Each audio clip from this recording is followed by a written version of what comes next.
சட்டத்தின் அடிப்படையில் தான் நீங்க நடவடிக்கை எடுக்கணுமே தவிர உங்க விருப்பத்தின் அடிப்படையில் நீங்க ரைட்ஸ் எடுக்க முடியாது. என் உரிமை என்னுடைய வழிபாடு. நீங்க சட்டத்துல சொல்லுங்க.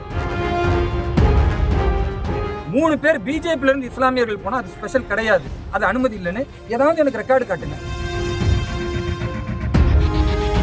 திருப்பரங்குன்றம் மலை மீது உள்ள சிக்கந்தர் தர்காவில் தொழுகைக்கு செல்ல முயன்ற பாஜக சிறுபான்மையினர் பிரிவு தேசிய செயலாளர் வேலூர் இப்ராஹிம் போலீசார் தன்னை தடுத்ததால் அவர்களிடம் வாக்குவாதத்தில் ஈடுபட்டார். மாலை 6 மணிக்கு மேல் மலை மீது செல்ல அனுமதி இல்லை என போலீசார் கூறிய நிலையில் சந்தனக்கூடு விழாவுக்கான கொடியேற்றத்திற்கு மட்டும் இரவு 8 மணிக்கு மேல் அனுமதித்தது ஏன் என இப்ராஹிம் கேள்வி எழுப்பினார். சட்டத்தின் அடிப்படையில் தான் நீங்க நடவடிக்கை எடுக்கணுமே தவிர உங்க விருப்பத்தின் அடிப்படையில் நீங்க ரைட்ஸ் எடுக்க முடியாது. என் உரிமை என்னுடைய வழிபாடு. நீங்க சட்டத்துல சொல்லுங்க. சட்டத்தின் அடிப்படையில 6 மணிக்கு மேல போய் இஸ்லாமியர்கள் வழிபடக்கூடாது என்பது தடை இருக்கிறது.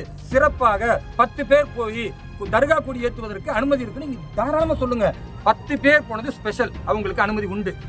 3 பேர் பிஜேபியில இருந்து இஸ்லாமியர்கள் போனா அது ஸ்பெஷல் கிடையாது, அது அனுமதி இல்லைன்னு ஏதாவது எனக்கு ரெக்கார்டு காட்டுங்க. பிளே ஸ்டோர் மற்றும் ஆப் ஸ்டோரில் இருந்து பாலிமர் செயலியை QR கோடு மூலம் பதிவிறக்கம் செய்யுங்கள். செய்திகளை உடனுக்குடன் பெறுங்கள்.